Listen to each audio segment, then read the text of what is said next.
전반적인 분위기가 어땠어요? 오늘 이 재판정에서 예측했던 대로 박근혜 전 대통령은 이제 모든 걸 부인했고, 예. 그리고 최순실 씨와 어떤 불편한 심기 때문인지 눈길을 전혀 마주치지 않고, 그러니까 법정에서 옆에 있는데 눈길을 안 마주치려면 계속 앞만 봐야 되지 않습니까? 예. 정면을 응시하는 군대 신병처럼 정면을 응시하는 그런 재판이었고요. 그리고 좀 재판부가 이 재판부의 좀 의제를 관철시켰는데 박근혜 전 대통령 재판과 최순실 씨의 재판을 병합해서 심리하는 것 관철시켰고, 다만 거의 매일 이제 재판을 해야 된다 이렇게 얘기를 했는데 박근혜 전 대통령 이 변호인 측에서 좀 준비 자료 검토하는데 시간을 좀 달라 그래서 당분간은 일주일에 2, 3회씩 예. 사정이 생기면 4번 할 수도 있다 이제 이런 식으로 해서 정리가 된 것 같습니다. 예. 이재 변호사님, 예.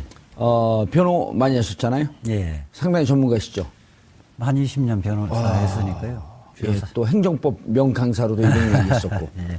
그런데 이렇게 옆에 같은 공범 아닙니까? 예. 공범을 보지 않는 심리는 뭐죠? 최순실 때문에 나는 억울하게 기소되고 구속됐다. 예. 이런 심리죠. 예측컨대 예. 재판 진행되면서 본인들의 법정형이 올라갈 것이다라고 하는 예측이 나오게 되면 전략들을 세울 거 아닙니까? 최순실 때문이다. 혹은 최순실은 또 박근혜 때문이다. 이렇게 서로 간에 미는 전략으로 할 텐데. 그렇게 하면 그 이른바 제수의 딜레마인데 그렇게 하면 형량이 둘 다 올라가는 거죠. 아하. 내가 죄가 없음을 알기 위해서 상대방이 때문에 이러이러한 죄가 있다라고 하는 것을 대신 고백해주는. 그래, 다른 사람의 죄를 구해주는 거죠. 그렇게 하면 둘 다 형량이 높아지는 거죠. 예. 그 얘기할 때 미소를 져요. 저는 잘 웃습니다. 예. 사실 오늘 재판을 보면서 박근혜 전 대통령 자기 분수를 알았으면, 그러니까 능력도 대통령 능력이 안 되고 사람도 볼 줄 모르는 사람이 결국 집무실에 가서 TV 드라마만 보고 있었던 사람이 왜 대통령을 하려고 그렇게 해서 이런 고초를 당하는가. 예. 역시 사람은 분수를 알아야 된다. 반면교사 저한테도 해당되는 얘기인 것 같아서 반성이 됩니다. 분수도 모르고 지금 MC 자리에 앉아있다. 잘하고 있습니다. 능력도 있고 사람도 볼 줄도 알고 있습니다. 예. 자, 최순실 씨는 이게 약간 보면은 나쁘게 얘기하면 무슨 감정의 높낮이가 좀 심하고 네. 처음에는 뭐 울먹이다가 나중에 자기 죄목 얘기할 땐 또 강하게 항변하고 어떻게 보셨어요? 조금 전 이해가 안 가더라고요. 아마 이런 유형의 아마 심리학적으로 이런 유형의 어떤 스타일이 있을 거예요. 그러니까 자기 감정 조절을 능숙하게 잘 하는 경우도 있고, 오호. 거꾸로 전혀 자기 감정을 컨트롤하지 못하는. 통제가 안 되는. 예, 통제가 안 되다 보니까 순간순간 그때마다 감정 표현이 즉각적으로 이렇게 마치 배출되는 예. 그런 형태의 아마 인물인 것 같습니다. 최수 같은 경우. 근데 일종의 전략도 좀 있는 것 같아요. 그러니까 눈물을 흘림으로 해가지고 조금 안 됐다라는 그런 것들을 어떤 재판정이나 재판 전체 분위기를 그렇게 끌고 가는 것도 있으면서 동시에 자기한테 불리하거나 유리한 것은 확실하게 짚고 넘어가는 아마 일종의 재판 전략도 좀 있는 것 같습니다. 예. 이재 변호사님, 처음에 이제 피고인이 하게 된 오늘 첫 재판이기 때문에 인정신문을 하잖아요. 예. 주소 물어보고, 주민번호 맞는지 물어보고, 직업 물어보고. 본적지도 물어보나요? 예. 재판 받은 지가 5년밖에 안 됐는데 기억이 가물가물하네. 본적지도 물어보고. 네네. 그 다음에 직업이 어떻게 됩니까? 물어보는데, 무직입니다가 맞는 답인가요? 아니면 전직 대통령입니다가 맞는 답인가요? 둘 다 맞는 답이죠. 선택의 문제네요. 사회적 지위가 있는 사람들은 판결문에 어떻게 쓸 것인가의 문제인데 아마 전직 대통령, 전 대통령 이렇게 기재를 할 텐데 박근혜 전 대통령은 무직입니다. 이렇게 이야기를 했던 것은 저는 그렇게 아마 국민들 향해서 좀 이렇게 역시 정치적 메시지를 던진 것이다. 예, 국민들 같은 좀 본인의 비참한 모습 이런 것들을 좀 드러내는 것이 아닌가 하는 생각이 듭니다. 예. 이경수 교수님, 417호 법정. 네. 역사적인 법정이네요? 예, 아주 제가 정확하게는 잘 모르겠습니다만, 서울중앙지법원에 대법정이 그거 하나라 그래요. 대법정이. 아, 그런가요? 예, 그래서 형사법정 중에서 형사법정 중에서는 대법정이 417호법정이 이제 가장 크고 417호 법정. 예. 예. 거기에서 이제 전두환, 노태우 두 역대 대통령이 거기서 단죄를 받았지요. 재판이 열렸고 그 이후에도 뭐 각종 그 스캔들에 흘러있던 재벌 그 회장들이 아하. 전부 거기서 다 재판을 받았습니다. 이제 예. 그 두 가지 이유인데 왜 417호 법정을 왜 쓰느냐 하면 일단 변호인들이 매머드예요. 일단 기본적으로 아하. 전직 그 거물들일수록 변호인들이 매머드로 저기 구성되다 보니까 변호인의 숫자가 많으니까. 그러다 보니까 아무래도 법정이 작은 법정에서는 이제 변호인들이 다 입장이 안 돼가지고 서 있어야 되고 하는 문제가 발생하기 때문에 대법정을 이제 저기 배정하는 걸로 저는 알고 있고요. 두 번째는 또 사회적 관심이 있다 보니까 물론 재판부의 그 승낙을 저기 얻어야 되겠습니다만 일정 부분 그 언론의 취재 문제도 좀 있고 해가지고 417호 법정을 대법정 중에서 417호 법정을 아마 쓰는 걸로 알고 있습니다. 예. 이 417호 법정 주로 국민 참여 재판. 아하, 많이 사람들이. 예, 오니까. 배심원들도 많이 앉아야 되고 국민 참여 재판을 또 이곳에서 하고요. 요거보다 규모가 좀 적은 데가 이제 중법정이 있고 예. 보통 일반 형사 사건은 소법정에서 하죠. 소법정에서 몇십 명 못 들어가니까요. 여기는 한 150명 정도는 들어갈 겁니다. 신동빈 회장이 오늘 피고 소개와 같이 앉았죠? 박근혜 공여자죠. 뭐예요? 그 무슨 70억. 사건이요? 롯데 그 70억 기소돼 있는데 그러니까 다시 돌려다가 되돌려 받은 사건이 있잖아요. 예. 그게 압수수색이 되면서 70억을 K 미르재단에 달라고 해서 돌려줬다가 압수수색 들어가기 전에. 들어가면서 최순실이가 되돌려줬던 거죠. 그래서 그 정상을 좀 참작해서 불구속 기소를 한 사건. 예. 예. 지금까지 최순실 씨 재판은 어느 정도 진행이 됐지 않습니까? 네. 근데 최순실 씨 재판에 양상이 있어요. 보통은 변호인들이 본인을 변호해 주는 거지 않습니까? 근데 최순실 씨 재판에 보면은 특징이 마지막 결론 부분에서 본인이 결론을 내요. 본인이 그러니까 지금까지 이렇게 그 검사가 추궁한 내용이 있지 않겠습니까? 예. 그런데 그것은 그것이 아니라 이거지 않느냐. 이건 우리 좋은 의도로 선의로 이런 것을 한 것이다. 그런 식으로 본인만의 결론을 내요. 근데 제가 봤을 때 박근혜 전 대통령 재판하고 최순실 씨 재판이 좀 다른 양상일 것 같은 게 아하. 박근혜 전 대통령은 보면 오늘도 좀 무표정한 표정으로 일종의 자기 최면형, 나는 무죄다. 그런 어떤 그 현실 부정형, 이제 그런 형태의 좀 입히고 같은데 최순실 씨 같은 경우는 스토리텔링형이에요. 이렇게 시나리오를 자기가 그려가는 거죠. 그래서 본인이 그린 그림 안으로 어떤 그 상황을 다 꿰어 맞추는 지금까지 이제 재판을 보면은 왜 변호인을 뒀을까 하는 생각이 들 정도로 그러니까 변호인은 앞부분에 검찰의 어떤 그 방패 역할을 하고 그리고 본인이 다시 어떤 상황을 재구성하는 그런 식으로 이렇게 재판을 풀어가더라고요. 최순실 같은 경우는 그런 것 같습니다. 변호인들이 이야기해도 변호인들이 이야기에 자기가 만족을 못 하는 거예요. 최악의 의뢰인 아니에요? 네, 그렇죠. 만족을 못하는 게 변호인이 컨트롤이 안 된다고 봐요. 변호인이 변론하는 게 불만이 있고 자기 나름대로 그것이 재판장, 판사에게 어떤 영향을 미칠 건지 고려 안 하고 터뜨리는 거죠. 저는 약간 분노 조절 장애 현상이 있다고 보는 거죠. 분노 조절 장애가 있다. 근데 이 변호사님, 오늘 검찰 측에서 예. 윤석열 중앙지검장이 직접 나오지 않을까라고 하는 관측이 있었는데요. 윤석열 지검장이 나오지 않고 이원석 서울중앙지검 특수일부 부장검사, 한웅재 형사부장검사 등이 자리를 했어요. 그리고 이번에 이제 재판이 다행스럽다고 이제 검찰 측에서 보는 이유는,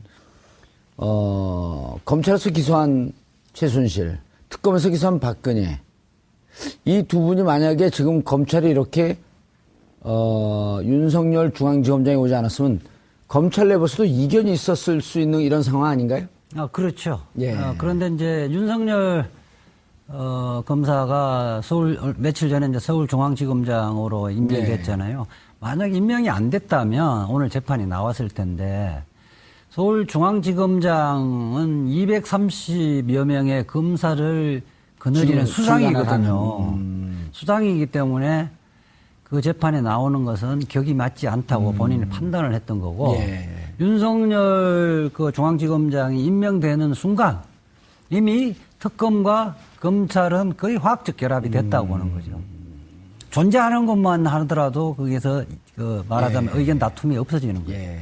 이 교수님, 네. 이제 문제는 지금 이제 최순실 박근혜 재판이 병합돼서 가고 있는데 네. 이것과 병합되지 않으면서 이제 뇌물 그 공여 수수의 한 축인 이재용 재판이 진행되고 네, 있단 네, 말이에요. 네, 네. 그리고 이재용 재판이 진행되는데 특검이 공소유지를 하면서 밀리고 있는 거 아니냐. 태평양이라고 하는 메모드급 이 법무팀한테 밀리고 있는 거 아니냐라고 하는 기사가 계속 나왔거든요. 예. 이제는 그 특검도 어찌 보면 중앙지검의 백업을 받을 수 있는 이런 상황이 된 거 아닌가요? 그렇죠. 그래서 사실은 윤석열 그 서울중앙지검장을 문재인 대통령께서 임명한 가장 커다란 목적이 예. 바로 공소유지거든요. 예. 근데 공소유지라고 하는 것은 박근혜 전 대통령, 최순실 씨만 공소유지가 된다고 해서 되는 게 아니에요. 그렇죠. 바로 삼성의 이재용 부회장까지 이게 같이 뭉뚱그려서 공소유지가 되어야만 그게 패키지죠. 예, 예. 그렇죠. 그래서 근데 지금 이제 문제가 지금 앵커께서 방금 말씀하셨듯이 그 이재용 부회장 재판은 지금 약간씩 조금 검찰이 좀 밀리고 있는 거라고 그렇게 보도가 나오고 있죠. 보도가 나오고 예. 있습니다. 물론 아직 결론 아직 나진 않았습니다만. 예. 그래서 윤석열 지검장이 이제 중앙지검장으로 이제 부임되면서 특검과 그다음에 검찰 특수본 1기 그다음에 특수본- 중간에 특검 다시 또 특수본 2기까지 요 세 단계를 거치면서 있었던 모든 수사 결과를 하나로 종합해가지고 아마 공소유지를 가능하게끔 하는 그 역할을 아마 윤석열 지검장이 담당하게 될 겁니다. 그래서 예. 오늘 뭐 나오느냐 지검장이 공판이 나오느냐 안 나오느냐 그게 중요한 게 아니고 총괄적 컨트롤을 하기 위해서는 굳이 안 나와도 얼마든지 자기가 양쪽에 다 했었던 그 경험을 충분히 접합시킬 수 있는 가능성이 있기 때문에 요거는 좀 지켜볼 가능성이 좀 있습니다. 그러니까 이제 중앙지검이라고 하면 방금 이재하 변호사가 얘기했듯이 230명의 검사, 그다음 검찰 중에서는 나름대로 에이스 검사들이 집합된 데이기 때문에 이제는 메모드급 삼성 재판, 박근혜, 최순실 재판과 한번 일합을 겨뤄볼 만할 정도가 됐다. 그렇죠. 그 탑에 윤석열 그 지검장이 부임을 해가지고 아마 이제 커다란 무기를 얻은 거죠. 사실은. 예. 알겠습니다. 그 지금 조금 밀리고 있다는 보도들이 있는데요. 예. 사실은 그 재판장이나 판사들은 정인들이 법정에서 진술하는 걸 액면 그대로 믿지는 않아요. 그러니까 대체 왜 밀리고 있다는 그 보도가 나왔냐면 검찰에서 진술이 법정에서 이재용에게 좀 유리한 쪽으로 약간 이렇게 진술을 했다는 건데 그렇게 하는 경우가 참 많아요. 많은데 재판부는 그 법정에서 하는 것이 과연 신빙성이 있는지 이런 부분들을 종합적으로 판단하기 때문에 그 이재용에게 유리하게 애매하게 얼버무리거나 진술을 번복한다 하더라도 그것이 결국 이재용에 결론적으로 유리하다고는 하기는 단정하기는 이르다는 겁니다. 예. 지금 이 변호사님 하신 말씀 내에서 조금 첨언을 하자면은 지금 재판의 분위기가 이런 것 같아요. 핵심이 뭐냐면은 뇌물이 이제 자의적으로 해가지고 자기가 경영권 승계를 받기 위해 자의적으로 뇌물을 줬느냐 하는 그거를 이제 집중적으로 검찰에서 따지고 묻는데 이재용 부회장 측에서 그게 아니고 강압에 의한 것이라고만 자꾸 얘기를 하는 거예요. 예. 그러니까 다시 말해서 뇌물이 아니고 이거는 내가 일종의 대통령이 그렇게까지 나와서 나한테 이거 뭐 출연하라 그러는데 내가 무슨 힘이 있느냐. 뭐 과거에도 그런 전략이 있듯이 그러면. 해서 줬을 뿐이다. 이렇게 몰고 가니까 사실은 검찰에서 볼 때 이거를 확고하게 뒤집을 수 있는 아직까지 저걸 못 하는 거죠. 그래서 약간 이제 밀린다는 그런 얘기가 나오는 겁니다. 예. 알겠습니다. 조금 디테일로 들어가 보면 오늘 이제 최순실 씨 인적사항 물을 때는 울먹였단 말이에요. 쇼인가요? 최순실 씨는 늘 재판 시작 부분에 약간 우울증으로 시작해서 이 끝날 때 좀 욱하고 끝나는 것 같은데. 예. 그리고 중간중간에 조울증이 잠깐 조증이 찾아오고. 그 아까 이렇게 쭉 지금 관건은 결국 뇌물죄 성립 여부지 않겠습니까? 박근혜 전 대통령이 18개 혐의를 전부 다 부정하고 있는데 현실적으로 강요죄를 부정하기는 힘든 상황으로 와 있는 것 같습니다. 그런데 지금 강요죄와 뇌물죄가 동시에 적용될 수 있는 법은 아니지 않습니까? 그렇죠. 그러니까 강요면 강요인 것이고 뇌물이면 뇌물인 것인데 그래서 이재용 측 변호인도 그것을 이제 계속 물고 늘어졌던 것이고 하나만 해라 강요냐 뇌물이냐 이렇게 이제 해서 그러면은 그런데 이제 또 이 사건에서 다른 기업과 관련된 부분들은 대부분 롯데를 제외하고 강요죄 부분으로 이렇게 이제 정리가 된 것이고, 그럼 왜 삼성만 그러면 뇌물인 것이냐, 또 이런 이제 부분들을 해명을 해야 되고, 그래서 그런 부분들이 쉽지 않은 이제 그런 상황인데, 저희가 안종범 전 수석의 수첩을 분석을 해보면, 그러니까 뇌물이 되려면 이런 거지 않습니까? 강요가 된다라면 협박이잖아요. 예. 그런데 뇌물이 된다라는 건 채찍과 함께 당근도 있었을 수 있다면, 대가. 예. 그리고 또 하나 삼성 측에서 적극적인 부탁, 적극적인 또 요구, 그런 것들이 있다면 이제 주고받은 것이 되지 않습니까? 그런데 안종범 전 수첩을 분석을 해보면 박근혜 전 대통령이 압력을 넣고 압박을 해서 그런 그 부분만 있는 것이 아니라 삼성 쪽의 민원들 다양한, 그리고 다양한 편의, 예. 이런 걸 봐달라고 지시한 부분들이 다 남아 있습니다. 안종범 수첩에. 네. 그래서 삼성에서 좀 빠져나가기 힘든 부분이 그런 부분일 것 같습니다. 그러니까 그거를 모르겠습니다. 그러니까 그들이 주장을 할 때 그럼 박근혜 전 대통령이 너무 마음이 좋은 분이셔서 그런 것들에 대해서 미리 다 헤아려 가지고 그렇게 배려한 것이다라고 이제 뭐 주장할 수 있을지 모르겠지만, 어쨌든 이 삼성, 특히 이제 이재용 부회장과의 만남이 있었기 때문에 그 만남 전후에 어떤 그런 삼성의 민원이 해결되는 부분들이 안종범 전 수첩에 드러나고 있어서 제가 봤을 때는 삼성과 관련해서는 뇌물죄 적용이 그렇게 어렵지는 않을 것이다라고 보고 그런데 있습니다. 박근혜 전 대통령이 설사 마음이 좋다고 한다면 왜 강압을 했겠어요? 착한 분이. 그러니까 뭔가 대가가 오지 않고서는, 왔다 갔다 하지 않고서는. 근데 안종범 수첩이 언론에 지금 노출이 안 됐나요? 지금 이제 시사인에서만 유일하게 분석을 했어요. 예, 저희가 51권을 전부 다 가지고 있는 유일한 언론사인데요. 다른 언론사에서 보도하는 것은 안종범 전 수석의 수첩에 기반한 내용의 보도자료나 아니면 그거 관련 내용을 듣고서 한 내용이고요. 그리고 조금씩 이제 거기에서 일부분은 있지만 51권 전권이 있는 데는 저희밖에 없는데, 그 전권을 보면 흐름을 알 수 있지 않습니까? 그리고 안종범 전 수석의 수첩에 제일 재밌는 부분은 그런 거예요. 그러니까 김영한 전 수석의 업무 일지가 있지 않습니까? 근데 김영한 전 수석은 이제 2014년 말까지만 근무했으니까 이제 그 전 기간이 같이 있진 않은데, 같이 있는 기간에서 검증이 되는 부분이 있어요. 김영한 그 수석의 비망록과 그렇죠. 안종범 수석의 수첩이 일치하는 네. 부분. 그렇죠. 대표적인 게 어떤 거냐면 블랙리스트 때 김기춘 전 실장이 그런 얘기를 했어요. 그러니까 아니 저 수첩에 있는 거는 내가 한 말을 받아 적은 건지 저 생각을 한 건지. 생각을 적은 건지 모르지 않느냐 그랬는데, 저희가 이렇게 비교를 해보면 동일한 날에 안종범 전 수석도 똑같은 내용을 써놓은 거죠. 그렇다면은 둘이 텔레파시가 통해서 같은 생각을 하지 않은 이상 우리가 이제 그건 상정할 수 없으니까 이것은 김기춘 전 실장의 명령이구나, 그렇게 할 수 있는 거죠. 관련해서 제가 좀 말씀드리려면, 김영한 그 전 민정수석의 수첩과 안종범의 수첩의 내용이 다 어떻게 달라요.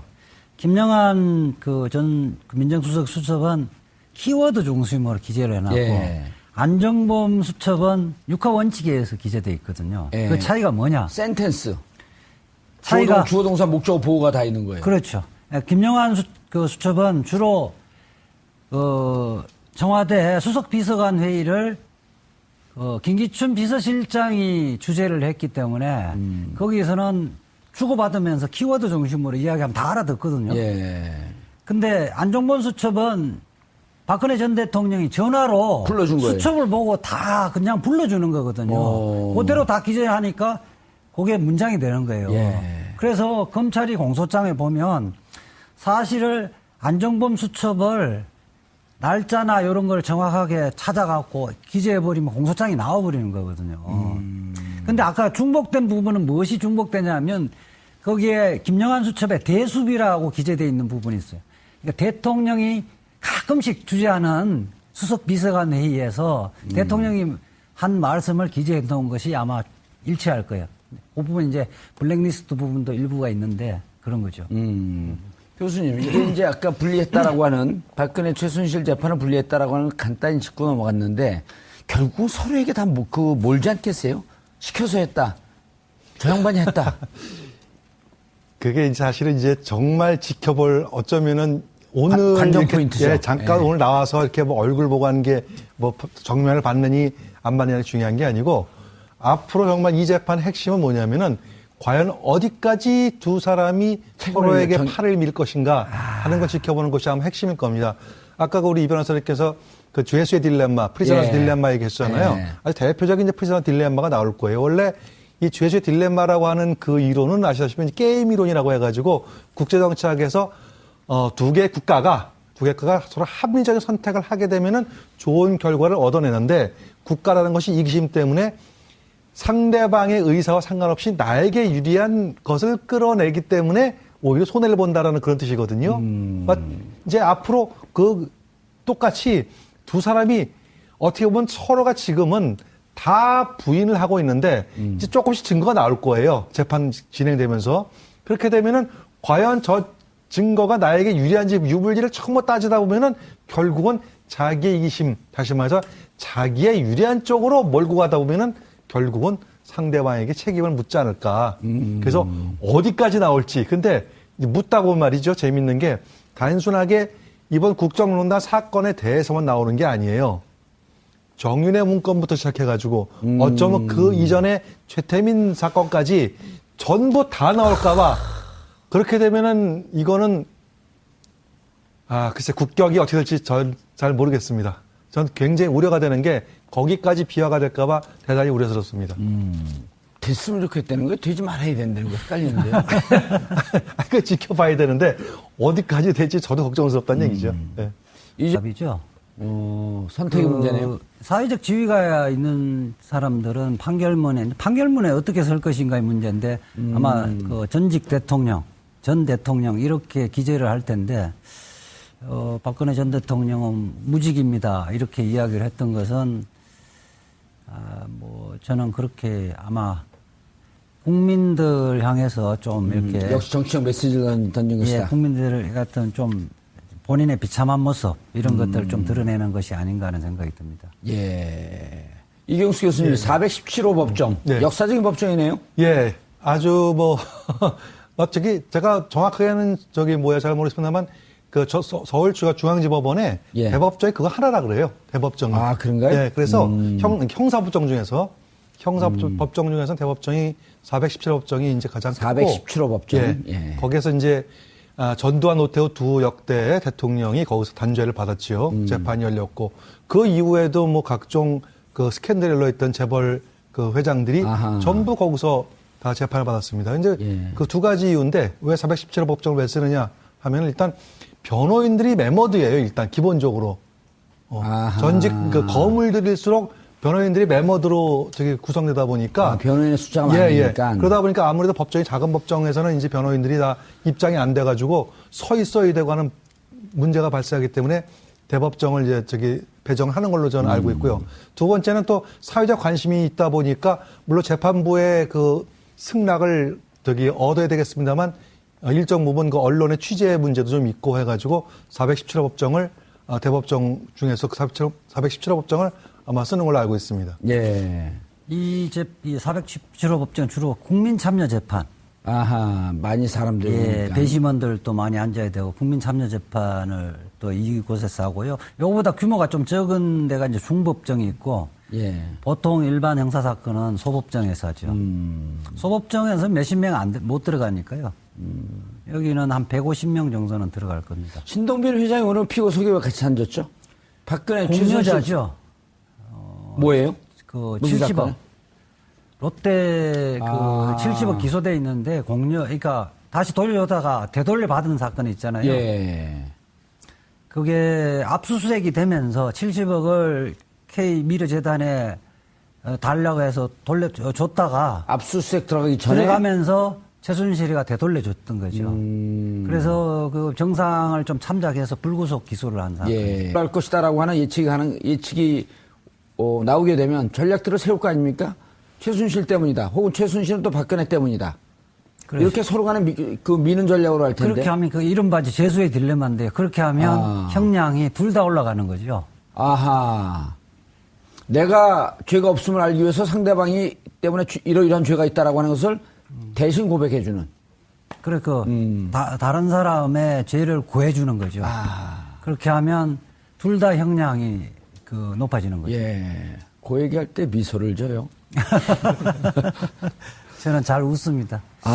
예. 사실 오늘 재판을 보면서 박근혜 전 대통령 자기 분수를 알았으면, 그러니까 능력도 대통령 능력이 안 되고 사람도 볼 줄 모르는 사람이 결국 집무실에 가서 TV 드라마만 보고 있었던 사람이 왜 대통령을 하려고 그렇게 해서 이런 고초를 당하는가. 예.